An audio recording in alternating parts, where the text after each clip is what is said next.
The provincial licensing exam consists of questions on each of the HLLQP's sub-competencies. This case study is based on the HLLQP sub-competency 2.1, Analyze the types of contracts that meet the client's needs. This case study references section 3.1.3, Conditions Covered, and 3.1.3.2, Expanded Coverage.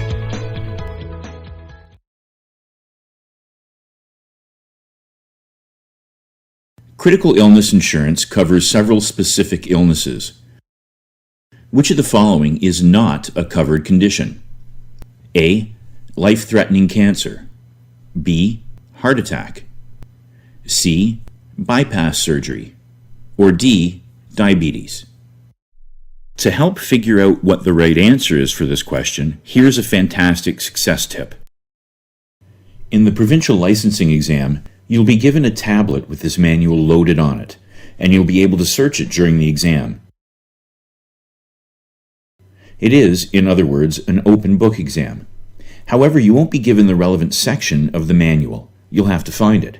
By practicing this now, you'll prepare yourself to use the search function in the exam.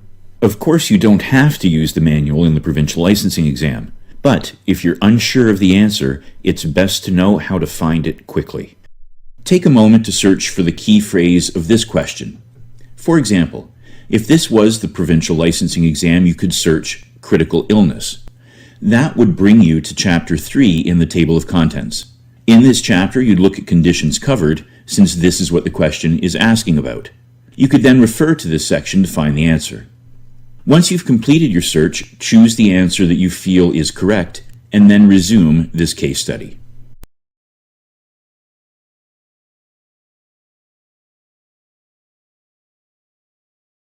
Welcome back. The correct answer is D, diabetes. Rationale. As per section 3.1.3.1, Big 4, heart attack, stroke, cancer, and coronary bypass surgery, most critical illness policies at least provide benefits for a qualifying life-threatening occurrence of the Big 4 conditions: heart attack, stroke, cancer, and coronary bypass surgery. Diabetes is not one of the Big 4. However, you can also get expanded coverage, so we need to refer to section 3.1.3.2, Expanded Coverage, to see if it is one of the options here. It isn't, therefore this is the condition that is not covered. And that brings us to the end of our case study. Thanks for watching. If you'd like to have a hard copy of this case study, you can download the transcript from within your course. In addition, make sure you review our exam writing tips. They're especially valuable if you haven't taken an exam in a few years. On behalf of myself, Joe White, and the REMIC team, we wish you all the best in the licensing exam and in your new career.